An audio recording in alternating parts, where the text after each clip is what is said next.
This past March 4th at 10:30 p.m., which was a Wednesday, a childhood friend stumbled out of a cab in front of my house. This childhood friend, I mean 20 plus years ago, 30 plus years ago, showed up to my house at 10:30 at night with a 2-4. That might not make sense, but it's incredibly pertinent to the reason I'm making this video. Or at least one of the reasons, because there's three. The three reasons I'm making this video is abundantly simple. One, I posted a quick clip this evening to my Instagram about 200 new fish that I just got. A lot of people guessed what they were, couldn't guess how many there was, but they all thought it was for the 700-gallon competition aquarium. Today we're going to look at what they are, how many we actually got, and where they are really going. The other two reasons are simple. The second one is kind of funny. Joey doesn't know what this is. And we're going to address that. Finally, was Joey intoxicated in his last video? One of the last two things that I just mentioned is true. One of them is completely false. Let's talk about the thing that is true, and I'm slightly embarrassed. These are the video files that I recorded on March 4th. On March 4th, you can see the arowanas in the tank. March 4th at 10:19. I'm addressing the competition. What's really going on, what I'm going to be doing, etc. I had to do that before I moved the arowana. As I was filming this, in the background, you can see the tank draining. Now, let's just go into get info. That video ended at, so I hit record at 9:52, stopped recording at 10:19, and my friend showed up at 10:30 p.m. with a 2-4. Tamara answered the door, she came out, knocked on the gallery, she knew I was busy, she knew I was filming, she knew a lot of things that I was preparing to do because I had to move the Asian arowana that night because the plants were coming the very next day. Not only do I have to move that arowana, I have to drain the tank and start dry scaping so I can prepare to plant these plants, because if I don't plant them, well, they'll start melting. And if you don't know, I've entered the world's largest aquascaping contest, and I want these plants to be highly successful. I want my best chance at entering a tank that deserves to be there, with it just being a simple king of DIY aquarium, not really focusing on, I need to win this competition, this has to be perfect, this got to be everything they're looking for. A king of DIY aquarium entered into the competition, knowing that you guys too can enter with me and alongside of me, and that's why I want to do it. I want to see if who beats who. Sorry, I'm competitive. I'm also just filming this from my phone. It's kind of like a members only video, like OnlyFans, which I always do for my phone. However, so I hope the quality and that type of stuff. It's more of like a run and gun, because I'm doing water changes and a tremendous amount of stuff, and my camera doesn't want to work. Anyways. Look at the timeline. The next time I hit record is at 1:30 in the morning. 3 hours had passed and a 2-4 was gone, and my friend had called a cab and went back to his hotel. The next video is me moving the Asian arowana. When my friend showed up, and you carry a 2-4 with two hands, it's not like you carry it under one, you carry it with two.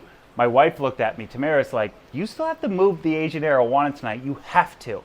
You have to stay on track. And I looked at her. I was like, I could do that with my eyes closed, both hands tied behind my back type of thing. And then, of course, if you've done things for a tremendous amount of time, you gain a certain amount of confidence. And with that said, I wasn't expecting to be messy. And my apologies. I don't want to promote like that type of activity, like over drinking or overindulging, especially through the week. However, this was a childhood friend, and guys, you know what that's like. You just catch up and you're having the time of your life, and you're laugh crying, and you know, it was first time that my wife could see me with one of my childhood friends that could also share stories that were largely embarrassing, because that's what guys do. So, was I intoxicated in my last video? The answer is simply yes. But that's the last time you're going to be right in this video. You see, in that video, where I'm intoxicated, I thought my arowana broke out of the net. Not once, but twice. And a lot of people are like, Joey, it's open-ended. That's a koi sock. Well, you didn't call it a koi sock. You said it was a koi net, where they can get in one end and you release them out the other end, right? So that day this net arrived, I had timed everything. I bought this off Amazon. And if you look at it, it's like parachute material. Water doesn't penetrate it. That was my first mistake. I didn't know that when I caught the fish, there would be a tremendous amount of water still caught. Second of all, I looked at the mesh on the other end for the fish to swim out, and I thought, if he comes out the wrong way, and I mean backwards, so if I get him tail first into here, that means he's probably going to come out tail first through there. He's going to catch all of his fins. It could cause a tremendous amount of damage. With that said, my experience at catching big fish, I thought I had him in the net. He got out. I thought he broke it just because of their power. I didn't realize what this was made out of. He might have gotten out of this end. We'd have to watch it back, but he got out twice, or maybe got out of this side. Now this side is the side that I hold with my left hand. My left hand is, I don't know if you can see the scar on my wrist, but I broke it when I was like much younger. That's a story for another day, but I don't even have 50% of my strength, of grip strength in this one. So he might have got out, and I thought he broke out. I didn't know how he got out. However, there's two things that I'd like to address. A lot of people are saying this is a koi net, and I don't know if you know how to read, but that's not what this says. Ugh. It says arowana net with an Asian arowana. I don't know how I can block out. There's an Asian arowana at the top. It's an arowana net. Very cool. Now, you might be thinking, well, you didn't even know how to use it. You have to also remember that I've been in the hobby for over 20 years, and there's something I want to show you. So if we go to my YouTube channel and you just search up the King of DIY Aquarium vlog, it was the first aquarium channel to ever do vlogging. And I filmed it on October of 2015. This is definitely my channel, but listen to this. Fish around without bags, we'll take them and catch them here and here and lift. Yeah. So we're supporting their weight. body weight. With big fat. Essentially, he's talking about if you don't have bags, a lot of times you can move the fish, big fish, with just your hands. We moved them with bags, but we also talked about, let me just skip ahead. Oh wait, here it comes. Follow, there's no bottom in it. Is it koi sock? Yep. It's a very dense nylon, so it holds water. And there's no bottom. No bottom, bit of mesh. What you do is you feed the fish in head first. And you grab it at the end. Nice. Turn it like that, grab it here, release the amount of water you want, and then go. That'll hold water. That'll hold water. Okay. Why are we using the net instead of that? This is just an option. This is an option. Okay. We're floating them.